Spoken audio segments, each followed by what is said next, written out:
सरकारी ठेकों में मुस्लिम आरक्षण पे हंगामा हो रहा है। मुस्लिम्स को खूब रियायतें भी दी जा रही हैं। कुछ लोग इसका समर्थन कर रहे हैं, कुछ लोग इसका विरोध कर रहे हैं।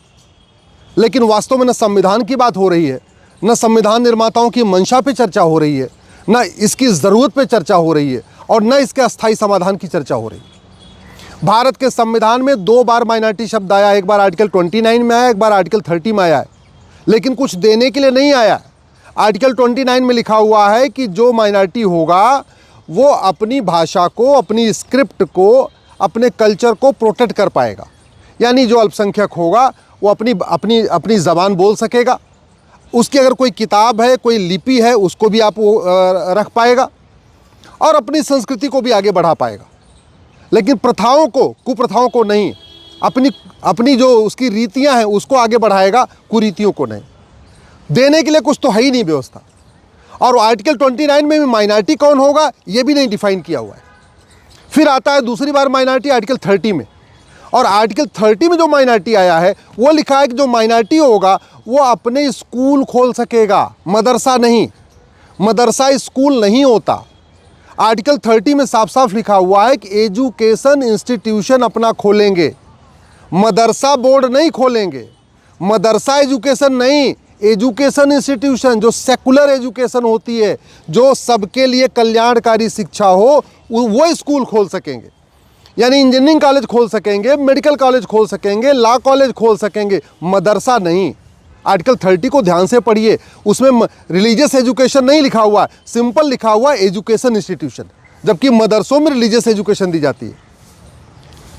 तो न संविधान के आर्टिकल 29 में माइनॉरिटी डिफाइन किया गया है, न संविधान के आर्टिकल 30 में माइनॉरिटी परिभाषित किया गया। उसके बाद जो कानून बना है 1992 में बना, उसका नाम है माइनॉरिटी एजुकेशन एक्ट, उसमें भी माइनॉरिटी डिफाइन नहीं किया गया है। उसके बाद 2004 में एक कानून बना है माइनॉरिटी एजुकेशन इंस्टीट्यूशन एक्ट, उसमें भी माइनॉरिटी डिफाइन नहीं किया गया है।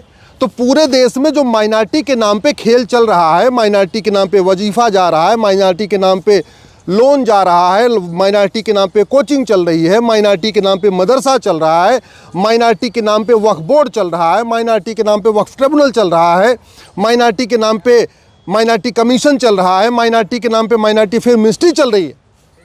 इसके बारे में तो संविधान निर्माताओं ने कभी सोचा ही नहीं था। माइनॉरिटी कुछ देने के लिए नहीं था, केवल और केवल अपनी प्रथाओं को प्रोटेक्ट करने, अपनी संस्कृति को प्रोटेक्ट करने, अपनी भाषा को प्रोटेक्ट करने के लिए था, और एजुकेशन इंस्टीट्यूशन खोलने के लिए था। एजुकेशन इंस्टीट्यूशन का मतलब मदरसा नहीं होता, क्योंकि मदरसा रिलीजियस एजुकेशन देता है, जबकि आर्टिकल 30 में लिखा हुआ है एजुकेशन इंस्टीट्यूशन, यानी engineering college, medical college, law college वो खोल सकेंगे। अब समाधान क्या है? समाधान ये है कि जब कहीं पे माइनॉरिटी डिफाइन ही नहीं है, न संविधान में माइनॉरिटी डिफाइन, न किसी कानून में माइनॉरिटी डिफाइन, तो फिर माइनॉरिटी के नाम पे इतनी बंदरबाट चल कैसे रही है?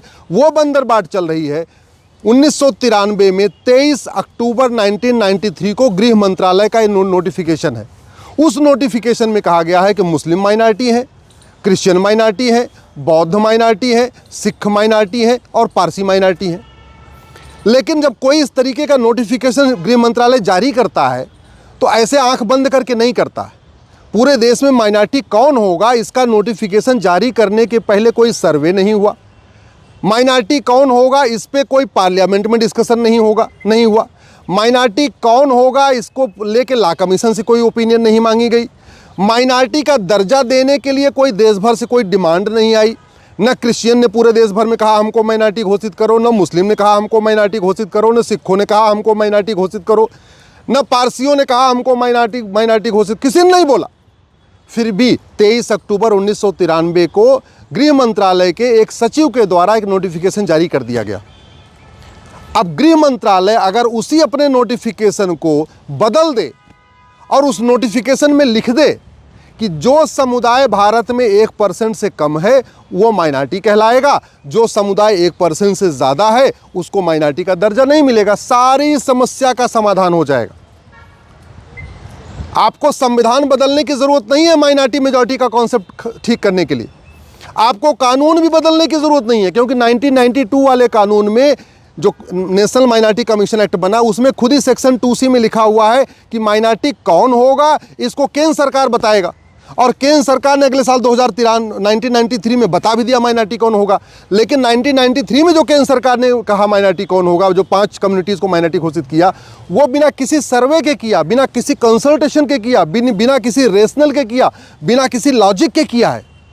लॉजिक ये कहता है, तर्क ये कहता है कि जो समुदाय 1% से कम होता है वो माइनॉरिटी कहलाता है। यूएन में एक डिफिनीशन है, एनी ग्रुप और community which is socially, economically, politically non dominant, inferior in population, less than 1%। यानी ऐसा समुदाय जिसका कोई सामाजिक वजूद न हो, कोई आर्थिक वजूद न हो, कोई राजनीतिक वजूद न हो, कोई संख्या में नगण्य हो, न के बराबर हो, उसको कहते हैं माइनॉरिटी, यानी 1% से कम हो। भारत में तो 9 राज्यों में हिंदू खत्म हो चुके हैं, फिर उनको माइनॉरिटी का दर्जा क्यों नहीं मिलना चाहिए? जिलों के हिसाब से 800 जिलों में से 200 जिलों में हिंदू खत्म हो गए हैं, फिर उनको माइनॉरिटी का दर्जा क्यों नहीं मिलना चाहिए? तहसील के हिसाब से देखिए तो 6000 तहसील में 1500 तहसील में हिंदू खत्म हो चुके हैं, फिर उनको माइनॉरिटी का दर्जा नहीं मिलना चाहिए। तो आज तक पहले ये तय नहीं हुआ कि माइनॉरिटी राष्ट्रीय स्तर पर देखा जाएगा, कि राज्य के स्तर पे देखा जाएगा, कि जिले के स्तर पे देखा जाएगा, कि तहसील के स्तर पे देखा जाएगा। समाधान इसका वही है जो 1993 का गृह मंत्रालय का नोटिफिकेशन है, उसको गृह मंत्रालय बदल दे और बदल के उसमें साफ साफ लिख दे कि 1% से जो ज़्यादा है वो माइनॉरिटी नहीं कहलाएगा।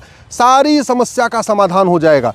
जैसे ही आप 1% वाली कंडीशन डालेंगे तो भारत में केवल बहाई बचेंगे जो माइनॉरिटी का दर्जा जिनको मिलेगा, पारसियों को माइनॉरिटी का दर्जा मिलेगा, यहूदियों को माइनॉरिटी का दर्जा मिलेगा, बाकी सब लोग सब भारतीय बन जाएंगे, सबको एक समान अधिकार। वैसे भी संविधान में सबको एक समान अधिकार है। कायदे से जब सेकुलर शब्द जोड़ दिया तो माइनॉरिटी मेजॉरिटी की ज़रूरत ही नहीं है। लेकिन फिर भी अगर आपको माइनॉरिटी अफेयर मिनिस्ट्री चलाना है, माइनॉरिटी कमीशन चलाना ही है, माइनॉरिटी के नाम पर योजनाएँ बाँटनी है, तो माइनॉरिटी तो डिफाइन होना चाहिए, कम से कम इतना काम तो होना ही चाहिए।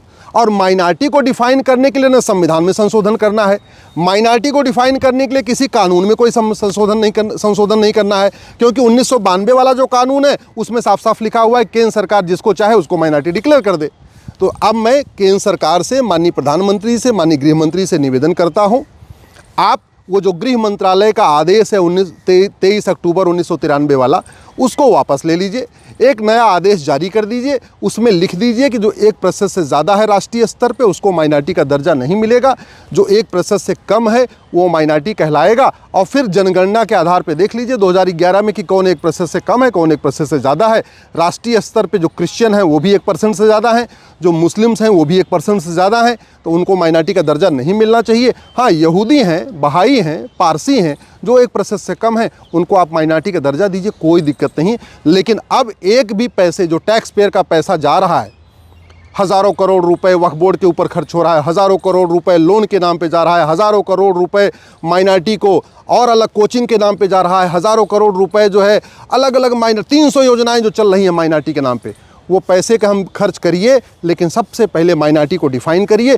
1993 का जो नोटिफिकेशन है उसको वापस लीजिए, ख़त्म करिए, एक नया नोटिफिकेशन जारी करिए इस कंडीशन के साथ कि 1% से कम वाला माइनॉरिटी कहलाएगा, बाकियों का माइनॉरिटी को दर्जा नहीं मिलेगा। ये इस समस्या का समाधान है। उसके बाद ये जो माइनॉरिटी रिजर्वेशन होना चाहिए, माइनॉरिटी ये होना चाहिए, वो होना चाहिए, सरकारी ठेकों में रिजर्वेशन होना चाहिए, ये सारी समस्याओं का समाधान हो जाएगा। सिंपल, न संविधान बदलना पड़ेगा, न कानून बदलना पड़ेगा। गृह मंत्रालय के हाथ में है, वो सचिव स्तर का अधिकारी, एडिशनल सेक्रेटरी लेवल का अधिकारी, डिप्टी सेक्रेटरी लेवल का अधिकारी उस नोटिफिकेशन को जारी कर सकता है।